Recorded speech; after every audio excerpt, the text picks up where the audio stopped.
Hello, and welcome to this, the recorded version of Tulipmania, How We Value Things. This session was originally produced for the Royal Caledonian Horticultural Society, the CALI, on Sunday the 19th of April 2026. My name is Dr. Alan Whittle. I'm a financial planner by profession, and I've spent most of my working life working with people who help others make decisions involving money, values, priorities and trade-offs. Alongside that, I'm a researcher, and I'm especially interested in how private capital can be used to create public goods, and how our values and ethics influence our decision-making. Today we're going to be looking at why perfectly sensible people sometimes make decisions that look strange, irrational or inexplicable after the fact. Tulipmania is often used as a kind of shorthand answer to that question, a warning story about greed, madness or speculative excess.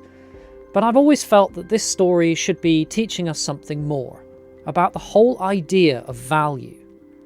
What I want to do today is use the story of Tulipmania not to poke fun at people in the past, but to explore how value actually works in the real world. So what was Tulipmania? Well, let's briefly set the scene. We're in the Netherlands in the early 17th century. This is a period of rapid economic growth. There's trade, wealth and confidence. People have increasing levels of disposable income and a growing interest in culture, art and status. Around this time, tulips arrive in Holland from the Ottoman Empire, and they are unlike anything people have seen before. They are new, they are exotic, they are visually striking. Some varieties, especially later on, are extremely rare and difficult to reproduce. In the coffee houses and taverns across Amsterdam, a new market emerged, where people not only bought and sold tulips, but they began to bet on the prices of tulips. By the 1630s, certain tulip bulbs began to change hands for extraordinary sums, in some cases prices equivalent to an Amsterdam townhouse. That, in simple terms, is what we now call tulipmania. But stopping the story there is where I think we go wrong. This is Semper Augustus. It's an anonymous watercolour painting of the most famous tulip associated with the tulip mania. It wasn't just rare, it was distinctive. The colour patterns were dramatic and unpredictable, caused by a virus that also weakened the bulb. There will never be another. There may well be imitations. Owning a tulip like this wasn't about gardening or horticulture. It was about taste, refinement, status, and belonging to a very specific social world. People did not wake up one morning and suddenly decide to lose their minds. The tulip mania, the behaviour associated with it, developed gradually, socially and quite logically, given the context. People got caught up in the moment, allowing them to do things they wouldn't normally do. This is what Nobel laureate Robert Shiller calls irrational exuberance. It's a term he developed to explain the behaviour of investors leading up to the dot-com bubble crash, and he also used it to explain behaviour around the property market in the United States leading up to the financial crisis of the early noughties. So why tulips? At the start, nothing was irrational. Tulips were new, they were beautiful, they were rare, they were difficult to grow and difficult to reproduce. Scarcity mattered. Basic economics tells us that the more scarce something is, the price will go up if the demand for that thing stays the same. uncertainty also mattered. Uncertainty often means that we will pay a premium for the chance to have access to something now in case it's not available later. And crucially, tulips became objects that other people noticed. They were talked about, admired, desired. Up until that point, everything makes sense. And if the story stopped here, nobody would describe this as a bubble. This idea that value is shaped by stories rather than the objects themselves isn't unique to tulips. A really nice parallel comes from France in the 18th century with potatoes. We all love a potato. I love to eat potatoes, I love growing potatoes, but I don't love digging them up quite as much. At the time, potatoes had a pretty appalling reputation in France. There was a widespread belief that they caused disease, even leprosy. People avoided them almost entirely. Antoine Augustin Parmentier knew that this was nonsense. Following a period of capture outside of France where he worked in the potato fields and ate almost nothing other than potatoes, he understood that potatoes were not only perfectly safe, but actually rather pleasant to eat. As Adam Smith later observed, potatoes are considerably more economically efficient than wheat when it came to feeding people as well. The problem wasn't the potato. The problem was the stories that people had been told and that they told themselves about potatoes. Parmentier did something very clever. He planted potato fields and stationed guards around them, not to keep people out, but to create the illusion that the potatoes were worth protecting. He deliberately allowed the guards to accept bribes. He let people sneak in at night and steal the potatoes. The message was subtle but powerful. If something is guarded, if it is precious, if it is risky to obtain, then surely it must be valuable, maybe even worth eating. Nothing about the potato changed. What changed was the story. Once you start seeing value in this way, what happened with tulips begins to make a bit more sense. This brings us to this central question. What makes something valuable? Price is something which traditional economics tells us is determined by simple equations involving demand and supply. But price does not equal value. And this is the most important question that we must examine. We often talk as if value is obvious, as if it is some kind of quality that lives inside the object itself. But as soon as you stop and think about it, that idea starts to break down. A tulip is just a flower. So where does its value really come from? One useful way of thinking about this is to separate it out into two very different ideas: what something is and what it means. I'm going to start with intrinsic value, because that's probably where most people feel comfortable. Think about a book. A book has intrinsic value because it can do things for us. It can inform us. It can educate us. It can entertain us, challenge us, or even just help us escape for a while.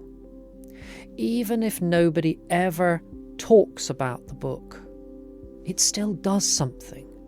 It has a function. Food is similar. Food nourishes us. It keeps us alive. It sustains us. It can also bring pleasure, comfort, and social connection.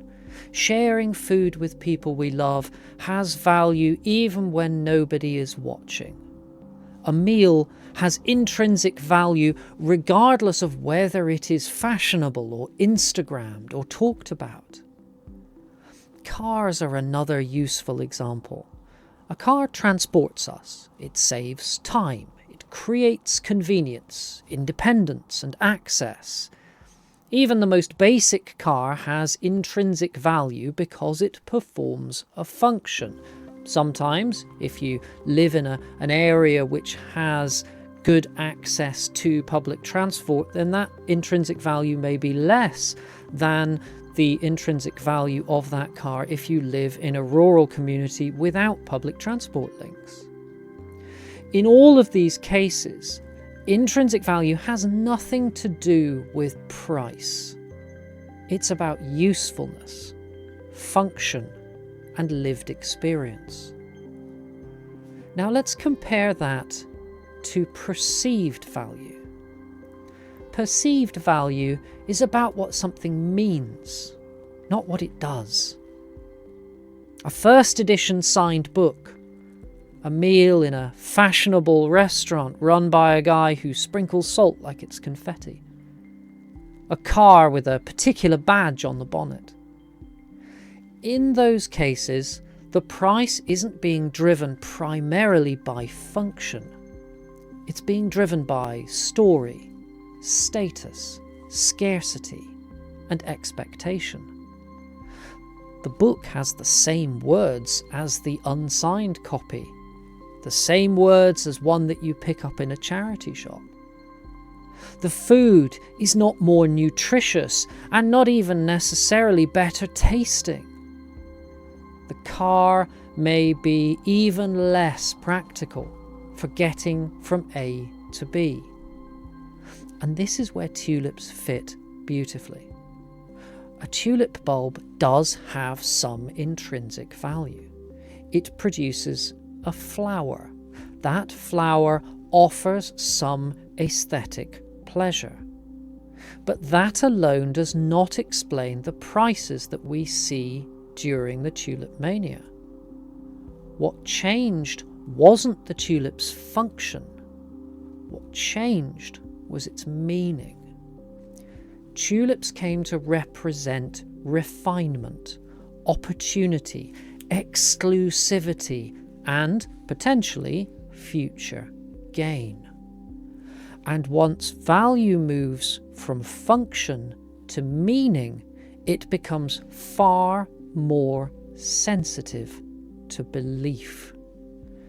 Prices aren't an intrinsic feature of objects. They follow stories, narratives.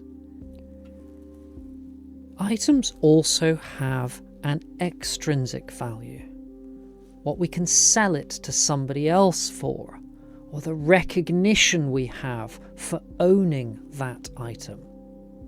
So what it does, how we perceive it, and what we get for it, either in terms of financial reward for selling it or in terms of improved social status for possessing it, all of these factors come together to shape the price of an item.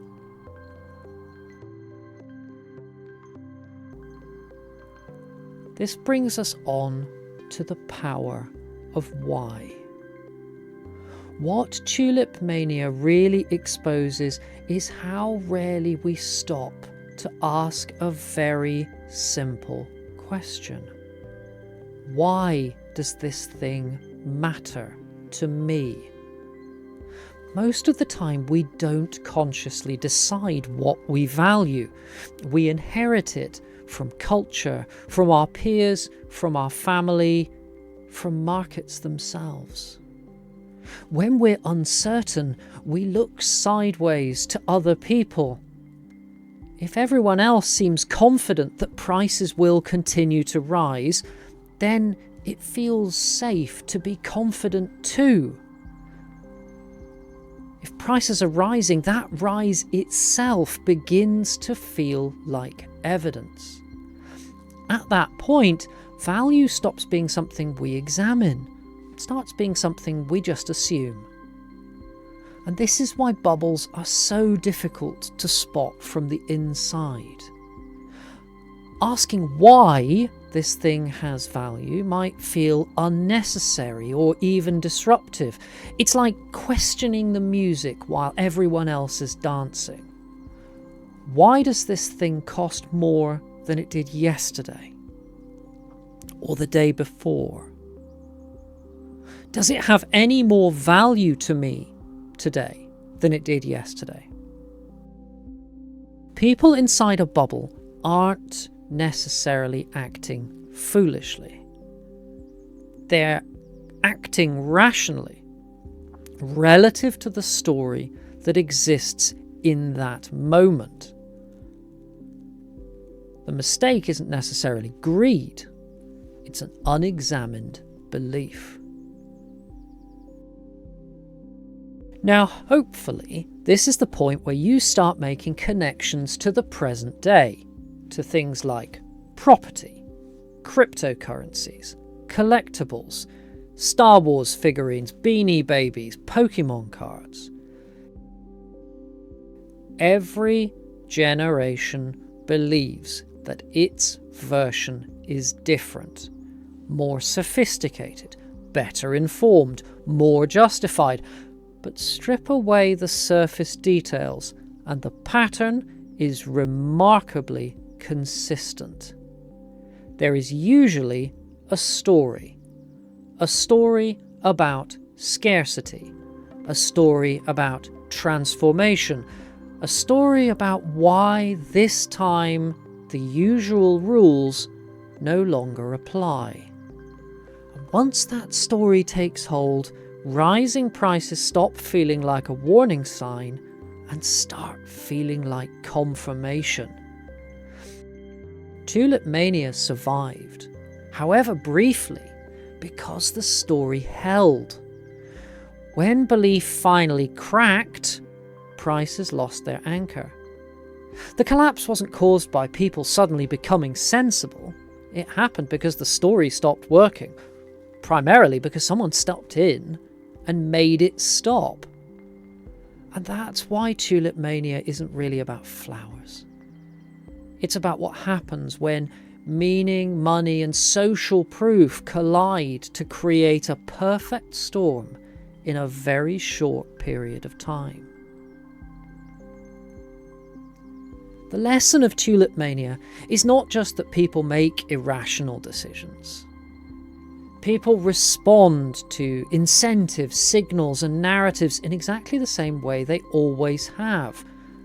We weren't built to operate in this environment. Our behaviour only appears irrational once we examine it objectively and belief collapses. Stories break first and prices follow. So why does Tulipmania still matter? Tulipmania reminds us that value is not just a number, the price which someone puts on something and which we pay for it. It's psychological, it's social, it depends on context. If we want to understand markets, bubbles, the price of the latest exclusive daffodil or snowdrop bulb, or even our own financial decisions, we need to understand ourselves first. What motivates us? Why are these things important to us? Tulipmania doesn't tell us that people are foolish. It tells us that we're human and we all make mistakes.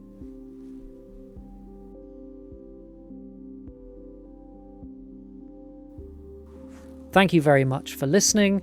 I've been Dr. Alan Whittle, and I hope that this has been an informative and interesting experience for you. I'd be very interested to hear any stories and any thoughts that you have regarding the content of this presentation, and I look forward to hearing from you in due course. Take care.